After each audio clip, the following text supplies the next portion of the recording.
नमस्कार, मी सुवर्णा जोशी. दुपारच्या बातम्यांमध्ये स्वागत. सुरुवातीला एक महत्त्वाची बातमी आहे. ही बातमी आहे माजी गृहमंत्री अनिल देशमुखांशी निगडीत. माजी गृहमंत्री अनिल देशमुख यांच्याशी संबंधित 6 वेगवेगळ्या ठिकाणी छापे मारण्यात आलेले आहेत. अनिल देशमुख यांच्या सरकारी निवासस्थानावरही छापा मारण्यात आला. मागील 4 तासांपासून आयकर खात्याचे अधिकारी तपासणी करत आहेत. इन्कम टॅक्स डिपार्टमेंटची ही छापेमारी आहे.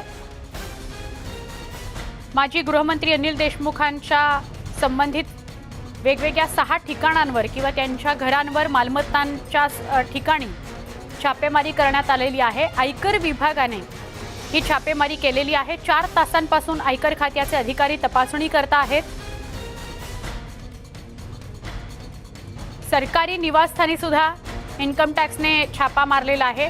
आधी नागपूरच्या निवासस्थानी इन्कम टॅक्सने छापा मारला आणि त्यानंतर सरकारी निवासस्थानीही इन्कम टॅक्स विभागाचे अधिकारी तपासणी करता आहेत. आमचे प्रतिनिधी तुषार कोहळे यांच्याकडून अधिक माहिती घेऊया. तुषार, काय सांगाल? 6 वेगवेगळ्या ठिकाणी आयकर विभागाने छापे टाकलेले आहेत. अधिक अडचणी वाढल्या देशमुखांसमोरच्या? निश्चित अनिल देशमुख यांच्या अडचणीमध्ये सातत्याने वाढ होताना पाहायला मिळते. आपण बघितलं की अनिल देशमुख संदर्भात याआधी सीबीचा तपास सुरू होता, ईडीचा तपास सुरू होता. आता इन्कम टॅक्सने देखील त्यामध्ये उडी घेतलेली आहे. आज नागपूरच्या जिल्ह्यामध्ये वेगवेगळ्या ठिकाणी एकूण 6 ठिकाणी इन्कम टॅक्सच्या टीमनी छापे टाकलेले आणि कागदपत्राची तपासणी केलेली आहे. सध्या मी अनिल देशमुख यांच्या नागपूरच्या जीपीओ चौकातील निवासस्थानी आपण बघू शकतो की अजूनही इन्कम टॅक्सची कारवाई सुरू आहे. 11 वाजता 9 सदस्याचं पथक 2 वेगवेगळ्या वाहनांनी इथे दाखल झालेलं होतं आणि तेव्हापासून ही इथली जी कारवाई ती सुरू आहे. इन्कम टॅक्सच्या पथकाने सोबत CRPFचं पथक देखील सुरक्षेसाठी आणलं होतं. नेहमीप्रमाणे ईडी किंवा CBI याआधी देखील जेव्हा कारवाई केली तेव्हा ते केंद्रीय पथक सोबत घेऊन आलं होतं. यावेळी देखील तेच पाहायला मिळालं की इन्कम टॅक्सने देखील सोबत आपल्या केंद्रीय पथक आणलेलं आहे. आपण बघू शकतो की इन्कम टॅक्सचे वाहनं हे पाठीमागे आहे. याच वाहनांनी इन्कम टॅक्सचे जे अधिकारी आहे ते नागपूरमध्ये 11 वाजताच्या सुमारास इथे दाखल झालेले आहे. सोबतच सलील देशमुख यांचं बाजूला घर देखील आहे. सलील देशमुख यांच्या घरी देखील इन्कम टॅक्सचे अधिकारी गेलेले आहे आणि नागपूरमध्ये जवळपास 6 वेगवेगळ्या ठिकाणी असेल. अनिल देशमुख यांची साई शिक्षण संस्था असेल, काटोलचं त्यांचं घर असेल, सोया फॅक्टरी असेल काटोलची. यासोबतच सलील देशमुख यांचे 2 मित्र सागर भट्टेवार आणि अहमद कादरी या दोघांच्या घरी देखील इन्कम टॅक्सने छापेमारी केलेली आहे. त्यामुळे निश्चित अनिल देशमुख यांच्या अडचणीमध्ये वाढ होताना पाहायला मिळत आहे. महत्त्वाचा विषय हा आहे की याआधी ईडी तपास करत होती, CBI तपास करत आणि त्यांचा तपास सातत्याने सुरू आहे. या परिस्थितीमध्ये जे इन्कम टॅक्सच्या सूत्रांकडून जी माहिती मिळत आहे की अनिल देशमुख असो आणि त्यांच्या कुटुंबियाचे जे काही ट्रान्झॅक्शन मागच्या 1.5 वर्षामध्ये झालेले आहे ते करोडोच्या व्यवहारामध्ये पाहायला मिळतात. मात्र इन्कमचे सोर्स सापडत नाही. त्यामुळे मग ईडीकडनं तो कागदपत्र जेव्हा ईडीने जप्त केली ती कागदपत्र मग इन्कम टॅक्सला हँडओव्हर करण्यात आली आणि मग इन्कम टॅक्सने आपल्या स्तरावर तपास केला. जर का तुम्ही माझ्या पाठीमागे बघितलं तर आपण बघू शकतो की जे केंद्रीय पथकाचे जे कर्मचारी आहे ते त्यांच्या पूर्ण सुरक्षेमध्ये इथे दाखल झालेले आहे आणि महाराष्ट्र पोलीस हे बाहेरचा घेरा आहे. आता साधारण जर का आतमधला विचार करायचा झाला तर आतमध्ये अनिल देशमुख यांच्या पत्नी आरती देशमुख आणि त्यांची लहान सून या दोघीच सध्या घरी उपस्थित आहे. अनिल देशमुख त्यांची दोन्ही मुलं हे मागच्या काही दिवसापासून संपर्काच्या बाहेर आहे, त्यामुळे त्यांच्याबद्दल तर कोणाला माहीत नाही. पण एक गोष्ट निश्चित आहे की ज्या प्रकारे सेल्स कंपनीच्या माध्यमातून जे व्यवहार झाले किंवा दिल्ली असो किंवा वेगवेगळ्या व्यापाऱ्यांच्या माध्यमातून डोनेशन म्हणून साई शिक्षण संस्थेमध्ये पैसे टाकण्यात आले, त्या सर्व पैशांचा सोर्सेस काय होता हा सोर्सेस अनिल देशमुख कुटुंबीय सांगू शकलं नाही. त्यामुळे या संपूर्ण प्रकरणाला आता नवीन वळण आलेलं आहे आणि इन्कम टॅक्सने देखील आपला समांतर तपास सुरू केलेला आहे. त्यामुळे एकीकडे ईडीचा तपास सुरू आहे, दुसरीकडे CBIचा तपास सुरू आहे. आता इन्कम टॅक्सने देखील यामध्ये उडी घेतली. त्यामुळे अनिल देशमुख यांच्या अडचणीमध्ये वाढ होताना दिसत आहे. त्यामुळे आता पुढील काळामध्ये अनिल देशमुख काय भूमिका घेतं हे देखील महत्त्वाचं राहणार आहे. पण एक गोष्ट निश्चित आहे, राष्ट्रवादी काँग्रेसला या संदर्भात जेव्हा आम्ही विचारणा केली तेव्हा त्यांच्या पक्षाचं असं म्हणणं होतं की न्यायालयीन जेव्हापर्यंत आमचे पर्याय संपत नाही तेव्हापर्यंत आम्ही प्रयत्न सुरू करू. ज्या दिवशी आमची न्यायालयीन पर्याय संपेल त्या दिवशी स्वतः अनिल देशमुख ईडी समोर हजर होईल किंवा इतर त्या संस्था तपास कर त्या संस्था पुढे हजर होईल. त्यामुळे अनिल देशमुख या संस्थांपुढे कधी हजर होतात हे बघणं आता याकडे सर्वांचं लक्ष असणार आहे. नक्की. तुषार, धन्यवाद. आपण सविस्तर या सगळ्या विषयी माहिती दिली त्याबद्दल. आता राजकीय वर्तुळातून मोठी बातमी आहे। औरंगाबाद दौऱ्यावर असताना मुख्यमंत्र्यांनी युती संदर्भात सूचक वक्तव्य केलं। एकत्र आलो तर भावी सहकारी होऊ असं मुख्यमंत्री उद्धव ठाकरेंनी म्हटलंय। विशेष म्हणजे केंद्रीय मंत्री रावसाहेब दानवे व्यासपीठावर असताना मुख्यमंत्र्यांनी सहकारी होऊ असं म्हटल्यानं आता राजकीय वर्तुळामध्ये चर्चांना उधाण आलेलं आहे। विशेष म्हणजे त्यानंतर घेतलेल्या पत्रकार परिषदेतही यावर राजकारणात काहीही घडू शकतं असं म्हणत सूचक विधान त्यांनी केलं।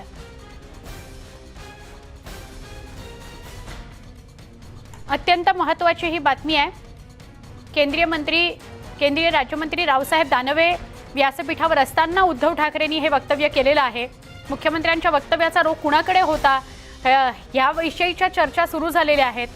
भाजप सेना पुन्हा एकत्र येणार का अशा चर्चा सुरू झाल्यात, कारण मुख्यमंत्र्यांनी स्वतःच हे वाक्य उच्चारलं। आजी माजी सहकारी एकत्र भेटल्यानंतर हे वक्तव्य झालेलं आहे आणि त्यांचं हे सूचक वक्तव्य चर्चेला उधाण देऊन गेलेलं आहे। एकत्र आलो तर भावी सहकारी होऊ असं मुख्यमंत्री उद्धव ठाकरेंनी म्हटलंय।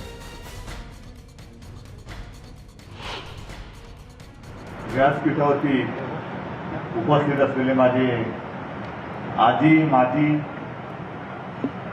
आणि एकत्र आले तर भावी सहकारी, व्यासपीठावरती उपस्थित असलेले माझे आजी माजी आणि एकत्र आले तर भावी सहकारी।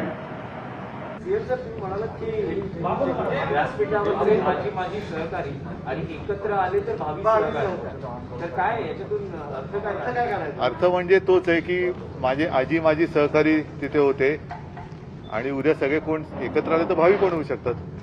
सगळे एकत्र म्हणजे आता ते येतील तेव्हा कळेल ना। तुम्ही आणि भाजप शेजारी सगळे सगळे सगळे म्हणजे चारही पक्ष। नाही, आता ठीक आहे, आता बघू, येणारा काळच काय ते ठरवेल। काँग्रेस आणि राष्ट्रवादी काँग्रेसच्या त्रासाला कंटाळून मुख्यमंत्री उद्धव ठाकरेंनी ही प्रतिक्रिया दिली असेल असं मत विरोधी पक्षनेते देवेंद्र फडणवीसांनी व्यक्त केलं। तर भाजपनंच युतीत असताना शिवसेनेला त्रास दिला अशी प्रतिक्रिया अन्न आणि नागरी पुरवठा मंत्री छगन भुजबळांनी दिली। याचा आपण एवढाच अन्वयार्थ काढूया की माननीय मुख्यमंत्र्यांच्या लक्षात आलं की ते कशा प्रकारच्या लोकांसोबत सरकार चालवतायत आणि ते सरकार कशा प्रकारे डिलिव्हर करतायत, किती भ्रष्टाचार त्याच्यामध्ये होतोय, या सगळ्याचं रिअलायझेशन करायचे त्यांना झालं असेल। त्यामुळे आपण शुभेच्छा समजू। शिवसेनेला कशा प्रकारची वागणूक बीजेपीने दिली हे सगळ्यांना माहिती आहे। म्हणजे भारत सरकारमध्ये मंत्री करताना सुद्धा इतर पक्षांना दिलेली मंत्रिपदं आणि शिवसेनेची केलेली अवहेलना, त्याच्यानंतर गव्हर्नमेंट फॉर्मेशनच्या वेळेला सुद्धा घातलेला घोळ आणि त्यानंतर जवळ घेऊन सुद्धा किती स्वातंत्र्य दिलं कामाचं, याचाच लेखाजोखा हा मुख्यमंत्र्यांपासून शिवसेनेकडे आणि सगळ्याच पक्षांकडे आहे ना। त्यामुळे मला अजिबात असं काही वाटत नाही की मुख्यमंत्री आता त्रस्त आहे आणि बीजेपी बरोबर असताना फार आनंदात होते, असं बिलकुल मला वाटत नाही। या सगळ्यावर विरोधी पक्षनेते देवेंद्र फडणवीस आणि विधान परिषदेचे विरोधी पक्षनेते प्रवीण दरेकर यांनी आपलं मत व्यक्त केलं। मुख्यमंत्र्यांनी त्यांच्या मनातली इच्छा बोलून दाखवली असं फडणवीस म्हणाले। दरेकर म्हणाले शिवसेनेची भाजपसोबत यायची तयारी असल्याचं सुतोवाच मुख्यमंत्र्यांनी केलंय। राजकारणामध्ये कधीही काही होऊ शकतं, मात्र भारतीय जनता पक्षाची भूमिका अगदी स्पष्ट आहे। आम्ही कुठेही सत्तेकडे डोळे लावून बसलेलो नाही आहोत। आम्ही सक्षम विरोधी पक्ष नेत्याची भूमिका आणि विरोधी पक्षाची भूमिका ही या ठिकाणी करतो आहोत आणि हे जे काही अनैसर्गिक अशा प्रकारचं गठबंधन तयार झालेलं आहे हे फार काळ काही चालू शकत नाही। मला असं वाटतं कदाचित माननीय मुख्यमंत्र्यांच्याही लक्षात आलं असेल की अशा प्रकारचं अनैसर्गिक गठबंधन करून महाराष्ट्राचं नुकसान होत आहे आणि म्हणून त्यांनी मनातली भावना बोलून दाखवली। या स्टेटमेंटवर लगेच तर्कवितर्क काही लावलेच पाहिजेत असं काही मानायचं कारण नाही।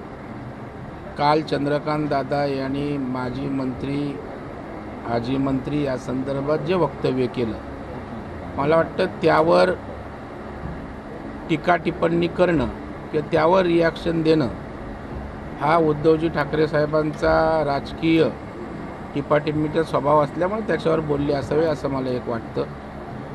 दुसरं, या वक्तव्यातनं त्यांना असाही संदेश द्यायचा असेल की उद्या भारतीय जनता पार्टी बरोबर त्या ठिकाणी जायचं असेल तर आमची तयारी आहे, मानसिकता आहे, अशाही प्रकारचा संदेश त्यांना या वक्तव्यामागे द्यायचा असू शकतो. मी काही मनकवडा नाहीये, त्यामुळे मुख्यमंत्री उद्धव ठाकरेंच्या मनात काय आहे हे सांगू शकणार नाही, अशी प्रतिक्रिया भाजप प्रदेशाध्यक्ष चंद्रकांत पाटलांनी दिली. तर दुसरीकडे एकनाथ शिंदेंनी मुख्यमंत्री आमचे पक्षप्रमुख आहेत, त्यांना निर्णय घेण्याचा अधिकार आहे असं म्हटलंय. नाही, त्यांच्या मनामध्ये काय आहे हे जाणण्याइतका मी मनकवडा नाही, त्यामुळे माहीत नाही ते का म्हणाले. हो गया 24 तासच झाले ना. नाही, पण उद्धव ठाकरेंनी औरंगाबादमध्ये जे वक्तव्य केलं, तुम्ही म्हटलात की मनकवडे नाहीत, पण ते रावसाहेब दानवे बघा 24 तासानंतर ते बोलले, अजून 48 तास आहेत. 48 बाकी चला चालेल. जुने सहकारी म्हणजे भारतीय जनता पक्ष आणि शिवसेना गेल्या अनेक वर्षापासून या राज्यामध्ये एकत्र होते आणि त्याचा उल्लेख मुख्यमंत्री महोदयांनी केला असेल. शेवटी मुख्यमंत्री महोदय आमचे पक्षप्रमुख देखील आहेत. कुठलाही धोरणात्मक पॉलिसी डिसिजन हा घ्यायचा अधिकार त्यांचा आहे. मुख्यमंत्री उद्धव ठाकरे यांनी औरंगाबाद जिल्हा परिषद इमारतीच्या उद्घाटन प्रसंगी केलेल्या विधानावरून राजकीय तर्कवितर्क सुरू झालेले असताना आता त्याच व्यासपीठावर उपस्थित असलेल्या रावसाहेब दानवे यांनी त्यावर सूचक प्रतिक्रिया दिली आहे. त्या चर्चेत अजूनच खतपाणी या वक्तव्यामुळे घातलं गेलंय.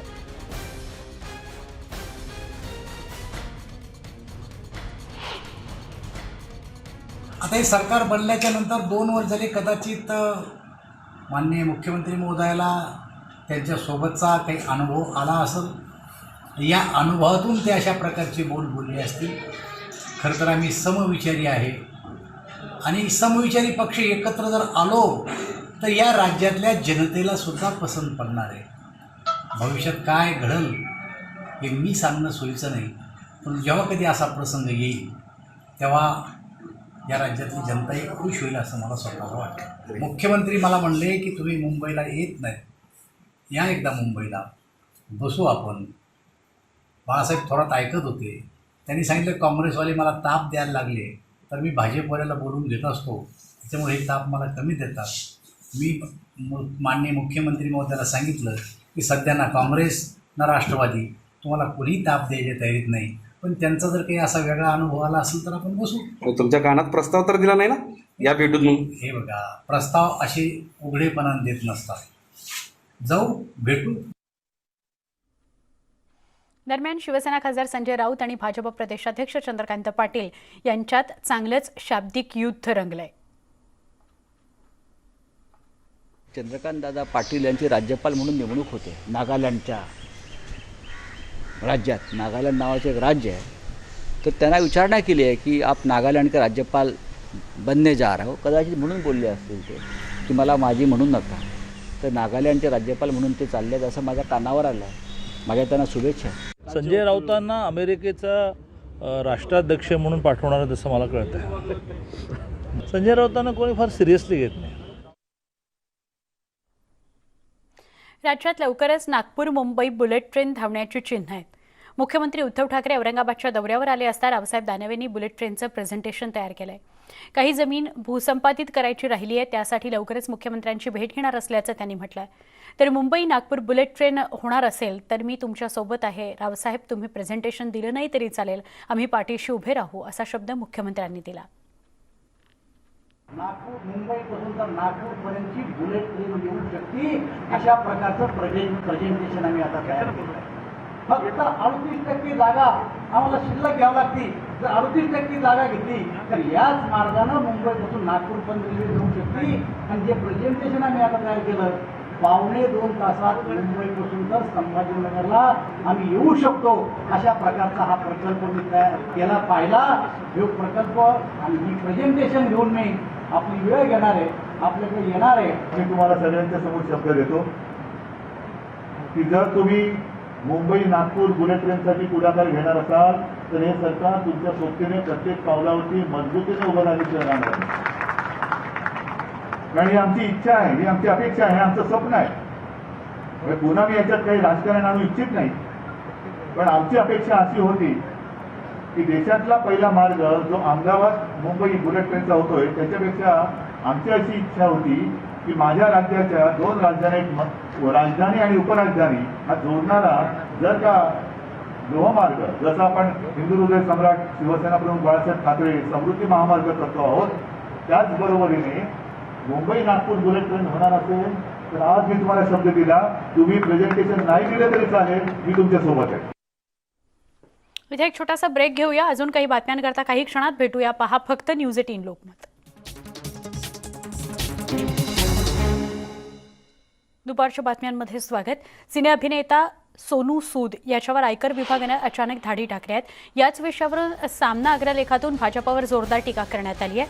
सोनूनं दिल्लीच्या केजरीवाल सरकारच्या शैक्षणिक कार्यक्रमाचा ब्रँड अँबॅसेडर म्हणून सामाजिक कार्य करायचं ठरवताच त्यांच्यावर आयकर विभागाच्या धाडी पडल्या आहेत असा दावा अग्रलेखातून करण्यात आला आहे. तसंच तुमचा हा पोरखेळ डाव एक दिवस तुमच्यावरच अंगावर उलटल्याशिवाय राहणार नाही असा इशारा सुद्धा अग्रलेखातून देण्यात आला आहे.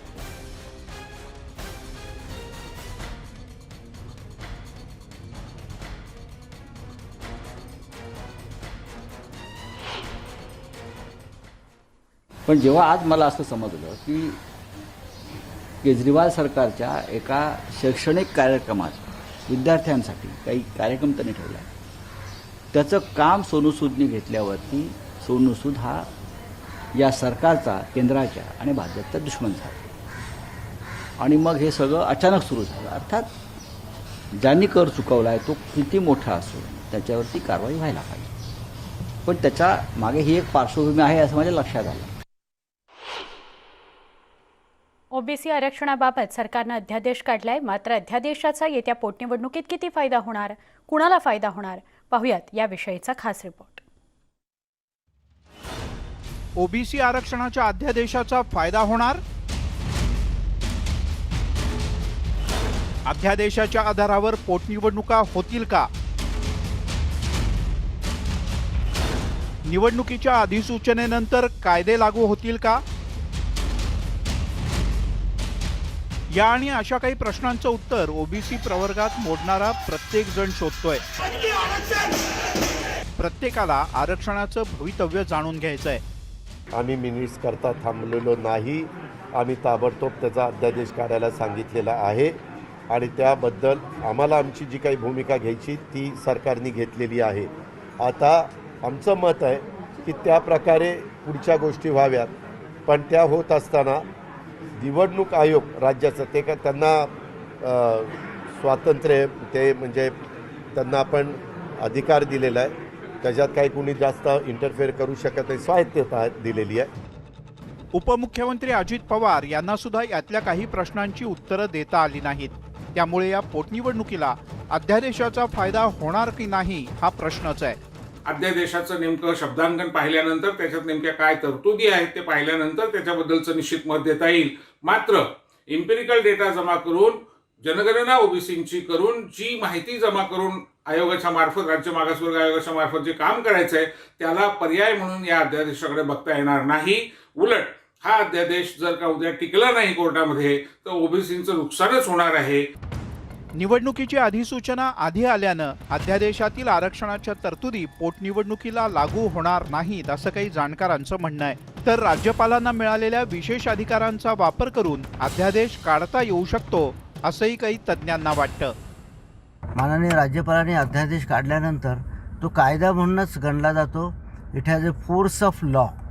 या अध्यादेशाला अशा प्रकारची ती परिस्थिती आहे आणि एकदा अध्यादेश काढल्यानंतर त्याच्या तरतुदी अध्यादेशामध्ये तरतुदी असल्याप्रमाणे की कुठल्या डेटपासून तो लागू होईल याच्या तरतुदी अध्यादेशामध्ये केल्या जातात. या निवडणुकीत जोपर्यंत सर्वोच्च न्यायालय हस्तक्षेप करत नाही तोपर्यंत बदल न करण्याचा निर्णय राज्य निवडणूक आयोगानं घेतलाय. राज्य निवडणूक आयोगाच्या मते ही होऊ घातलेली पोटनिवडणूक सुप्रीम कोर्टाच्या आदेशानुसारच होते आणि त्यामुळे यात जर कोणतेही प्रकारचे बदल करायचे असतील तर ते सुप्रीम कोर्टाच्या आदेशानंतरच केले जातील. याचाच अर्थ असा घ्यायचा का की राज्य सरकारने ओबीसी आरक्षणाबाबत अध्यादेश जरी काढला तरी याचा फायदा या पोटनिवडणुकीला होणार नाही आहे.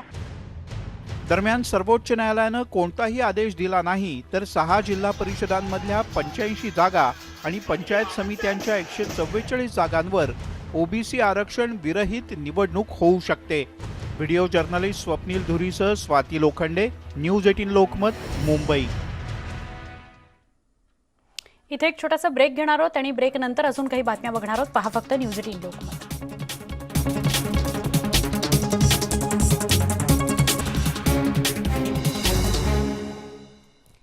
दुपारच्या बातम्यांमध्ये पुन्हा एकदा स्वागत. देवेंद्र फडणवीसांनी एक महत्त्वाची बैठक बोलावलेली आहे, त्याविषयीची बातमी आपण बघतोय. मुंबईतील भाजप नेत्यांची ही बैठक आहे. प्रदेश पदाधिकारी आणि नेते या बैठकीला उपस्थित राहणार अशी माहिती मिळतेय. भाजपच्या बूथ रचनेसंदर्भात या बैठकीत चर्चा होईल. पक्षीय संघटनात्मक चर्चेची शक्यता व्यक्त केली जाते. विरोधी पक्षनेते देवेंद्र फडणवीसांनी एक महत्त्वाची भाजप नेत्यांची बैठक बोलावलेली आहे. मुंबईतल्या भाजप नेत्यांची ही बैठक आहे. भाजपच्या बूथ रचनेसंदर्भात या बैठकीत चर्चा होईल असं कळतंय. पक्षीय संघटनात्मक सुद्धा चर्चा होईल अशी माहिती मिळते. आमच्या प्रतिनिधी प्रणाली कापसे यांच्याकडून अधिक माहिती घेऊया. प्रणाली, किती वाजताच्या दरम्यान ही बैठक आहे? कोण कोण या बैठकीला उपस्थित राहील आणि काय विषय? पुढच्या 15-20 मिनिटांमध्ये ही बैठक सुरू होण्याची अपेक्षा व्यक्त केली जाती आहे. साधारण मुंबई महानगरपालिकेच्या निवडणुकीशी संबंधित जे सगळे मुंबईतले मोठे पदाधिकारी आहे त्या पदाधिकाऱ्यांना या बैठकीला बोलवलं जात असल्याची माहिती मिळते आहे. मुंबई महानगरपालिकेची निवडणूक ही फेब्रुवारी महिन्यामध्ये होणे अपेक्षित आहे. जर का ती पुढे ढकलली गेली नाही तर त्या दृष्टीनं सगळ्या प्रकारची तयारी प्रत्येक पक्ष आपापल्या वतीनं करून ठेवतो आहे आणि तसाच प्रयत्न भाजपच्या वतीनं सुद्धा केला जातो आहे. भाजपची जी बूथ रचना आहे त्या रचनेमध्ये काही बदल करायचे आहेत का, कुठे नवीन पदाधिकारी नेमायचे आहेत का, किंवा जे पदाधिकारी आहेत त्यांचं एकूण कामकाज कसं आहे या सगळ्यांचा आढावा घेण्यासाठीची ही बैठक बोलवली जाते अशी माहिती मिळते. मुंबई अध्यक्ष असतील किंवा मुंबई महानगरपालिकेच्या निवडणुकीसाठीची जी कोर टीम आहे त्या कोर टीमचे सदस्य या बैठकीला उपस्थित राहतील अशी माहिती मिळते. पुढच्या काही मिनिटांमध्ये ती बैठक सुरू होण्याची अपेक्षा आहे आणि त्यानंतर कदाचित काही प्रतिक्रिया मिळू शकतील की साधारण या बैठकीमध्ये संघटनात्मक बदलांच्या संदर्भात काही चर्चा झालेली आहेत का, त्यानुसार काही बदल अपेक्षित आहेत का. पण प्रणाली, ही बैठक नेमकी कुठे होणार आहे? सागरवर होईल का इतरत्र कुठे बोलावलं गेलंय सगळ्या नेत्यांना? ही विरोधी पक्षनेते देवेंद्र फडणवीस यांच्या शासकीय निवासस्थानी म्हणजे सागर या बंगल्यावर होईल अशी माहिती मिळते आहे. कारण त्यानंतर पुढच्या काही वेळातच विरोधी पक्षनेत्यांना दुसऱ्या कामासाठी म्हणून धुळ्याला जावं लागणार आहे आणि त्याच्यासाठी म्हणून ही बैठक त्यांच्या निवासस्थानीच बोलवण्यात गेली असल्याची माहिती मिळते. नक्की प्रणाली, आभार आपण सविस्तर माहिती दिल्याबद्दल. एक छोटासा ब्रेक आपण इथे घेणार आहोत आणि अजून काही बातम्यांसंदर्भात या बुलेटिनमध्ये बोलूया. एक छोटासा ब्रेक, पहा फक्त न्यूज 18 लोकमत.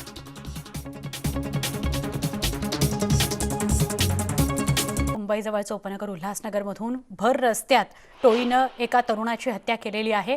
5 ते 6 जणांच्या टोळीनं ही हत्या केली आहे. गुड्ड्या गायकवाड असं हत्या झालेल्या तरुणाचं नाव आहे. प्राथमिक माहिती समोर येते त्याच्या संदर्भातली. हिललाईन पोलीस घटनास्थळी दाखल झालेले आहेत. पुढचा अधिक तपास सुरू आहे. ही बातमी उल्हासनगरमधली आहे. अत्यंत धक्कादायक बातमी आहे. एका टोळीनं एका तरुणाची हत्या केलेली आहे. भर रस्त्यात ही हत्या करण्यात आलेली आहे.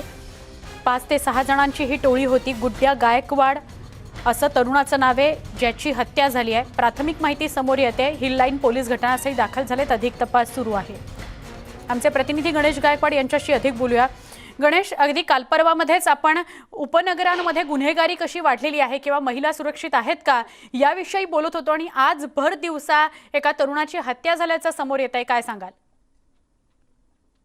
सुवर्ण, उल्हासनगर शहरामध्ये आपण सांगितलं होतं की सातत्याने गुन्हेगारीचं प्रमाण वाढत आहे आणि आज नेताजी चौक परिसरातील बंगलो एरिया परिसर आहे आणि भर दुपारी भर रस्त्यात एका तरुणाची 5 ते 6 जणांच्या टोळीने निर्गुणपणे हत्या केलेली आहे. अक्षरशः त्याच्यामध्ये तीक्ष्ण हत्यारं, त्याच्यामध्ये तलवार असतील, त्याच्यानंतर कोयता असेल किंवा लोखंडी रॉड असेल याच्या माध्यमातून त्याच्यावर हल्ला चढवण्यात आला. जवळजवळ 15 ते 20 हा जो तरुण होता तो तडफडत होता. त्यानंतर पोलिसांना याची माहिती मिळाली. वरिष्ठ पोलीस घटनास्थळी आले. त्या तरुणाला तात्काळ मध्यवर्ती रुग्णालयात दाखल करण्यात आलं. मात्र उपचारादरम्यान या तरुणाचा मृत्यू झालाय. मात्र एक प्रश्न आपण उपस्थित करतोय की सातत्याने उल्हासनगर शहरामध्ये पोलिसांचा धाक आता राहिलेला नाहीये असा या सगळ्या घटनांवरून समोर येतोय. कारण नक्की. अल्पवयीन मुलीवर अत्याचाराचा प्रसंग असेल किंवा अशा प्रकारच्या हत्या असतील या उल्हासनगर शहरामध्ये नित्याच्याच झाल्यात आणि सर्वसामान्य नागरिकांमध्ये प्रचंड दहशत या सगळ्या वातावरणामुळे निर्माण होता. नक्की गणेश, धन्यवाद माहिती दिल्याबद्दल. कांदिवलीमध्ये भरधाव वेगाने जाणाऱ्या रिक्षाने एका वृद्धाला धडक दिली आहे. गुरुवारी सकाळी 8:30 वाजता ही घटना घडली आहे. अपघाताची सगळी घटना सीसीटीव्हीत कैद झाली आहे. रिक्षा चालकाने त्या वृद्ध व्यक्तीला वाचवण्याकरता सर्वतोपरी प्रयत्न केले, पण उपचार सुरू असताना त्या वृद्धाचा मृत्यू झालाय. दरम्यान पोलिसांनी रिक्षा चालकाला अटक केली आहे. बेदरकार रिक्षा चालकांमुळे सामान्य नागरिकांचा जीव धोक्यात येतो हे पुन्हा एकदा समोर येत आहे. उपनगरातल्या रिक्षा चालकांवर कोणताही वचक राहिलेला नाही हेही यातून समोर येत आहे. पोलीस आणि प्रशासनानं कारवाई केली नाही तर धोका कायम राहून अनेकांचे जीव धोक्यात येऊ शकतात.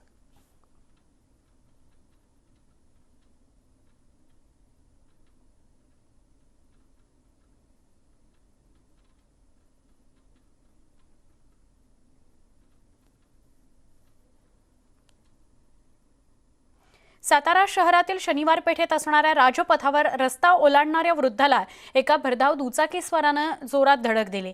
या धडकेत वृद्ध लांब उडून पडला. जखमी वृद्धाला पादचाऱ्यांनी रस्त्याच्या कडेला आल्यावर रस्त्यात गाडीला का आडवा आला या कारणावरून दुचाकीस्वाराने चक्क लाथाबुक्क्यांनी या वृद्धालाच मारहाण केली. ही सगळी घटना सीसीटीव्हीत कैद झाली आहे. संबंधित दुचाकीस्वार हा सातारा शहरातच राहणारा असून या केलेल्या कृत्यामुळे नागरिकांमधून संताप व्यक्त होतोय.